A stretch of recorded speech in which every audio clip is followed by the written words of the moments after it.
Auburn's depth is already helping them out this season.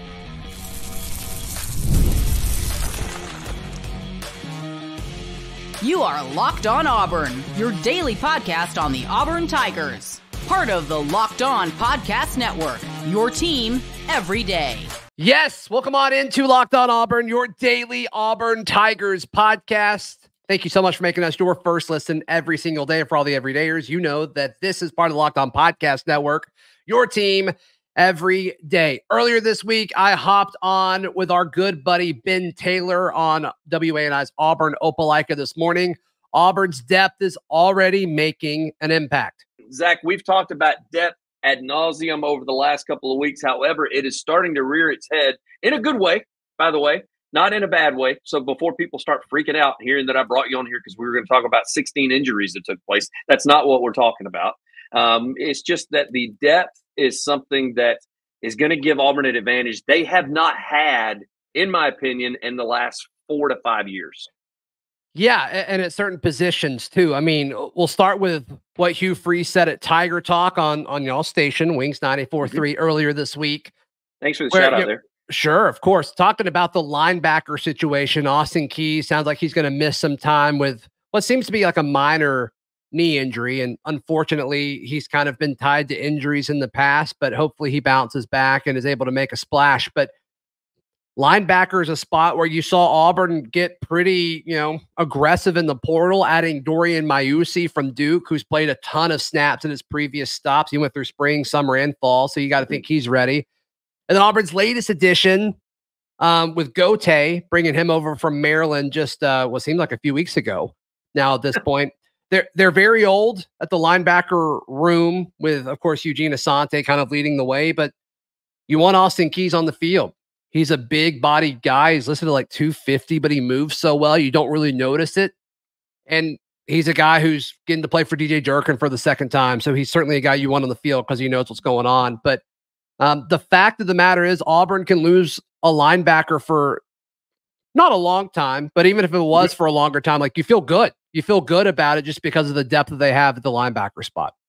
I don't want to lay it up as a gimme, but with the 3 games that to start the season, this is the time for him to heal instead of pushing it a little harder than normal. 100%. Am I right? Yeah, 100%. Cal, I think it depends on who you talk to, with how much you need to respect them, but especially Alabama A&M, right? Like if he's out there, if Austin Keys is playing and he's out there, you got to think that, he's probably healthy because I don't know why you would rush him back in that situation. Yeah. And talking, well, you mentioned Cal. For those who are saying, who are we talking? If I'm talking to you about Cal, what are you saying right now about Cal? Because I just think that this is a different Auburn team with a different offensive game plan as opposed to what we saw last year. And I think everybody keeps using the comparison of last year going, well, if we do what we did last year against Cal, there's an opportunity that Cal could sneak up and beat us in Auburn. And I'm not saying it's a gimme or a layup by any means, but what I am saying is I don't think this is the same team offensively or defensively that went out to Cal last year. Yeah, and let's take personnel out of it just for a second. I mean, everything about this game screamed trap game a year ago. You're playing the game like it's the latest kick in Auburn history was one of. I mean, it was just insane how late that game started. You're traveling across the country. They left earlier than they wanted to. I mean, it was just kind of a lot of factors that you didn't feel super great about. And then you squeaked by with a win. But still, like when you talk about what they did on the field, like that first drive where, I think it was Peyton that fumbled it. Jarquez in a situation where they could have iced the game. He fumbled it late. It's just uncharacteristic stuff. I mean, it really is fascinating that Cal didn't win that game just because Auburn really tried to give it to him, it seemed like at times this year. So obviously now you look at it as like, okay, well, Sam Jackson was the quarterback they were excited about. He leaves. He's now one of Auburn's receivers. And then Auburn is a different team. Like switching back to personnel, Auburn's in a much better spot now than they were a year ago. I know the road game against Cal last year was close. And arguably Auburn should have lost with how they played because they did not play well and turnovers were an issue. I think Auburn wins by more than 2 scores. Like I don't think it's close. week 2 against Cal. I completely agree. And there have been some people who looked at me like I had 3 heads whenever I said that. And I think it's because we have some bad memories of last year. And, especially coming off the bowl game, which was probably one of the most putrid performances that I've seen out of an Auburn team against Maryland. And of course, we can never forget what took place in Jordan-Hare against New Mexico State. So I think a lot of people got left with a bad taste in their mouth at the end of the season. Yeah, including the Alabama game with the 4th and forever that got, that was thrown for a touchdown. So they look going into the season. Everybody's like, yeah, Alabama A&M. Let's talk about Cal because we got an issue there. We got a problem. And if anything, I've told you 3-0 headed against Arkansas, and I still think that they could be 5-0 coming out of that Oklahoma series because I still think. The Cows coming over and playing in the humidity, Oklahoma coming over and playing in an SEC environment, coming off a game against Tennessee where they're probably going to get beat up a little bit. I just think that game, Auburn could really make a statement in the first 5 games of the season to set the tone through the rest of the season. Yeah, then you're ranked going into Athens, and I don't think a loss in Athens hurts you that much when you talk about resume. And then you get a bye week to recover and say, okay, what do we need to do to beat Missouri on the road? And then beat the Kentucky Wildcats on the road. And to me, I think every one of those games, with the exception of Georgia, is winnable. And so we get to kind of see all that unfold. But Auburn's put themselves in a spot with their depth. When you talk about the linebacker situation, with the offensive line questions that they're trying different things throughout the week, they're just in a different spot from a personnel standpoint than they have been. And to me, that could be the difference in Auburn going 7-5 or 9-3. Speaking of depth, in a moment, I got a hankering to talk about another quarterback. Yep. That's coming up in just a moment, right here on Locked On Auburn. Ben, today's show is brought to you by our friends at Ibata. Ben, can you imagine buying something and not getting cash back for it? No, I couldn't. No, you can't. You can't.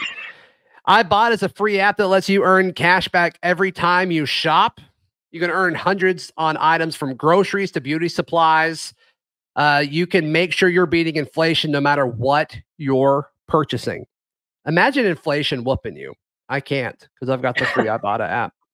The average Ibata user earns $256 per year. If you had $256 right now, Ben, what would you spend it on? Just real quick. I would put a down payment on a golf club. There you go. So it's time you've joined over 50 million users who use Ibata to earn cash back every time they shop. Right now, Ibata is offering our listeners $5 just for trying Ibata by using the code LOCKEDONCollege. When you register, just go to the App Store or Google Play Store and download the free Ibata app to start earning cash back and use code LOCKEDONCollege. That's IBOTTA in the Google Play or App Store and use code LOCKEDONCollege. Hank Brown named QB2, beating out Holden Geriner. So now your depth chart pecking order for quarterbacks: Peyton Thorne, Hank Brown, Holden Geriner, and Walker White. I mean, this didn't surprise me, Ben. I mean, does this news surprise you at all?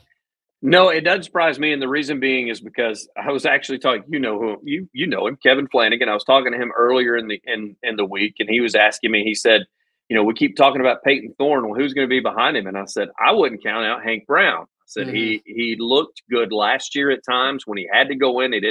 We didn't have a choice, and I said I like his attitude. I like his. I don't know if I want to call it a gunslinger mentality, but he's not afraid to throw the ball down the field, which I really love, especially with this receiving core that's in there. And people keep forgetting this is the guy that was going to go play for Freeze anyway. So clearly there's a relationship there that a lot of people may not be taking into account, where they think similarly, they do a lot of things similarly, and I just think it's a great fit. I do too. And every time we've been out there and every person I've talked to, it sounds like Hank has kind of been the better performer when it comes to the quarterbacks. And so Hugh Freeze said last Friday that it was anonymous between the entire offensive staff, which tells me it wasn't close. So it sounds like Hank was pretty consistent, the second best quarterback there. So good for him. Very excited for the guy. What do we? Well, since I got you here and we're talking about, because you talked to him, he's on your show. He's on Locked On. Yes. And you talk to him. What type of guy? I have my perception of what he is. What type of guy is Hank Brown? I mean, from what we saw, last year in spotty moments of what we expect to see this year, if he does get some time. Yeah, which I think he will against A&M and Cal and possibly even Arkansas. I mean, I think he's going to get some time. Yeah, we hope so, right? You kind of want to see what you got, next in line, because Peyton's done after this year. Totally. I think Hank is a very intentional and genuine kid, and it shows up in a bunch of different ways. Obviously, on the field, he's very particular as far as, dissecting every rep and understanding what every defense is trying to do and all of the reads that he needs to do. He's very intentional there. His faith is extremely important to him as well. And so he's very intentional and thorough in studying, God's word. It seems like every time I text him, he's like, I can record after this Bible study, and I'm going to. So he's very involved with that. And it sounds like his family's important to him too. And so just all of these relationships that he has, he's very intentional with. And so I think that's probably the thing that stands out the most about the kid is everything he does, like it's getting the full intention. I mean, you and I've done interviews with lots of athletes, lots of folks that come on our respective shows. I mean, you can tell when they want to be there and when they don't, or if they're looking down at their phone, or, if they're kind of like, okay, how much longer we got, and looking at the clock and stuff like that. Hank doesn't do that. Like Hank is all in. If he's talking to you, he's all in. So I think that intentionality is kind of spread throughout everything that he does. And I think that explains, why he's having the ascension that he's had so far. Next question, though, with that said, with Hank moving up, what does this mean for Gurner? And the reason I ask that is because he came highly touted as coming in and being the next guy to be at Auburn. And now he's been surpassed by essentially who was the third string guy last year. Fourth string last year. Yeah. Fourth string last year. And let's call it what it is. I mean, Walker is just a true freshman. So that's one reason he's in the position he is. I mean, it wouldn't shock me at all if something happens to Peyton and they've got to name Hank as the number one guy. It wouldn't shock me if Walker gets moved up to the number two guy because of an injury or something. And then Gurner's confidence probably is completely shot at that point. Yeah. And there's a chance his confidence is wavering right now. I mean, we always talk about how great it is for the folks who win these battles, and we don't ever really think about it from the other side. Like, I mean, I'm sure it's tough. I've never been in a situation where, I'm in the competition for something and it's being covered like this. And to be their age, like that's a lot emotionally and mentally that you've got to deal with. So, you got to think anytime a coach moves you down the depth chart in today's age of college football, you have to know that it's a possibility. It's just the nature of it. You've got to know it's a possibility that they'll leave. There's a lot of talk and chatter about him leaving last year. Yeah. And he didn't. And it sounds like the Auburn degree is important to him. He's supposed to graduate in December. So if that's the case, like, does he graduate and then leave? The timing makes sense. From a roster scholarship count, it makes sense for him to leave because it seems like Auburn's going to flip Deuce Knight. Yeah. And so then your quarterbacks would be Hank, Walker, and then Deuce Knight. You probably want a fourth one. And so you go out and get a portal guy. And whether it's an all-star or a guy you bring in to compete with Hank, we don't know. We'll see what the market looks like in December. But it would make sense.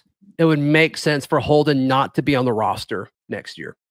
Yeah, I didn't realize that he was set to graduate that early and graduate in December. So that does make sense. So without further ado, season's here, man. I mean, we're in week 0 as we get to watch college football this weekend. And that will take us right into next. Who cares who's playing? I don't care who's playing this weekend in week 0. I'm watching. And so it is here. Game preparations have already begun for Auburn, and I know it's Alabama A&M. I don't care. They want to make sure they start the year off on the right foot. They will take this game as serious as they would any other game, in my opinion, because of the past and what they just walked out of last year. So, you got to be excited about next week. Yeah, absolutely stoked. Absolutely stoked. And we'll watch a lot of college football for teams that I know nothing about this weekend, just because it's football that counts. It's not this NFL preseason stuff. And they'll jump into it, obviously Thursday night, next Thursday night is when it really, really ramps up. But it's here, man. It's here. The off season's done. We get to jump into real football. I love it. Zach, how can they find you? Yeah, Locked On Auburn, available wherever you get your podcasts and on YouTube every single day. And how can the folks tuning in to this edition of Locked On Auburn check out all of your stuff?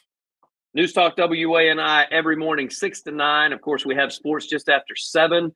We got Top Button Tuesdays. We got Locked On Wednesdays. We got Double D Mondays with Daryl Dapprich. We have the Drive Thursdays.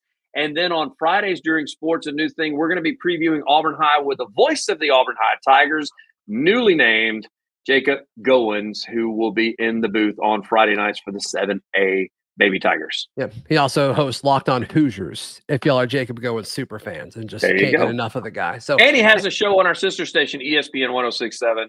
What a guy. Weekdays from 2 to 4. Stays busy. What a guy. Good for him. Hey, like the video. Please subscribe. We'll see you next time. This has been Locked On Auburn.